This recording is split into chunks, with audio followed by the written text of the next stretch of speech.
Typically, campgrounds have tent sites and RV sites, and that's what camping is about.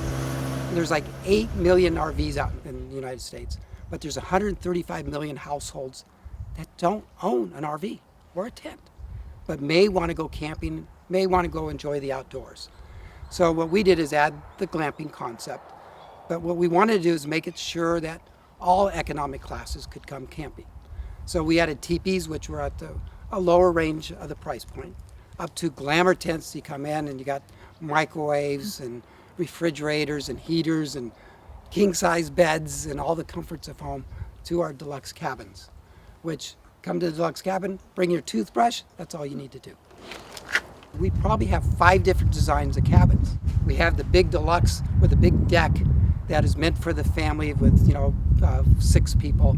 And then we have for, let's say, a couple coming, or parents and kids that are in their teens or 20s that have 2 bedrooms and 2 baths. So all the flexibility to make camping a little more easier. One of them we designed, I call it the Malibu style, which is a big glass entryway. So you can open up 4 sets of doors and be exactly inside or outside, whatever you please. One of the first things we did is add teepees to our campground. And when we first put the first 4 in, it was myself and a few other people, and we picked the patterns. But then one day, it's a true story, I was out walking through the campground, and I saw this little boy. He's going up to every teepee looking at it, and I said, "Can I help you?" He says, "Well, I get to have my birthday party here, and I'm picking which teepee I want to have my birthday party in." So, the light came on saying, why we need the kids to build the teepees, not the adults to build the teepees. So from there on, each design of each teepee we did, we went and had an array of pictures for kids to look at. And they told us which ones they wanted to stay in. And from that day forward, that's how we pick our designs of teepees. What made this campground special when I saw it the first time is it's an hour-and-a-half drive from downtown Los Angeles, with demographics of 30 million people, probably within a couple-hour drive. But you get here and you do a 360 around and you go, this is what Los Angeles was 200 years ago. We're at the base of Topa Topa Mountains. The Topa Topa Mountains is about 6,300 foot elevation, and here we're only 700, but we have the pine trees and oak trees and the heritage sycamore trees. We have wild peacocks. We have coyotes. We have the natural wildlife that would be found in this parts of the woods. But what's really nice, we have a stream at the base of the campground, and there's a hiking trail right on the base. Great, simple, easy hiking, but following nature. And it makes it so fun because you can be in the city, and in an hour or 2, you're in nature. And that's what camping's about.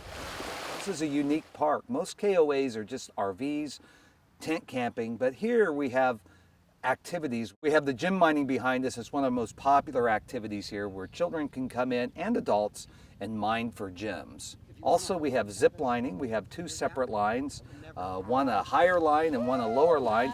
You can choose and do both lines or do one line. It's one of the only KOAs in the country that have a zip line. Perfect landing. Also, we have a jumping pillow, which is complimentary for the guests. It's open all day long. It's a great place for people to meet, parents to sit with their kids and talk and just enjoy. In addition to that, we have a rock climbing wall. It's also, we usually just have the rock climbing wall open on weekends. During the summer, we open it a lot more, but it's a great activity for beginners. We wanted to make a campground where families could come, do things together, not just, okay, kids, go enjoy this. We wanted the parents to be with them. We wanted them to take hikes together, do tie-dye t-shirts together. We wanted to do zip lining, which is really a very important part of our campground here. We'll see families, we've actually had 4 generations of one family, all do zip lining together, which is great. Ventura Ranch KOA has been known for Bigfoot sightings. It's one of the leading places in the country for Bigfoot sightings. So every Friday and Saturday night, we have a Bigfoot walk, where it's a possibility that you could see Bigfoot walking through the park. The kids love it. Usually 30 to 40 children every single Friday and Saturday come out for the Bigfoot walk. It's one of our favorite activities. On top of the family environment, we wanted to do help raise money for some of the charities. We now had mud runs, where it's been women only raising money for breast cancer. We've had mud runs where it's family-based and a little more challenging. From one of the obstacles was actually running down a slide, not knowing what you're landing into 40-degree ice water. And they didn't know until they hit it. We did a color run that had 7,300 runners.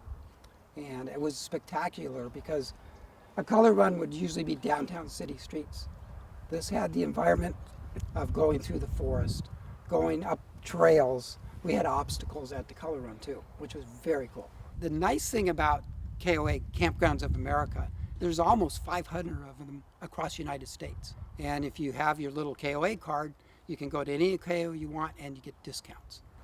But better than that, there's standardizations in the KOA system. So if you go to KOA, you know you're going to have clean restrooms. You know you're going to have a pleasant office staff that's going to help you with your needs. You know they're going to help you find your next destination.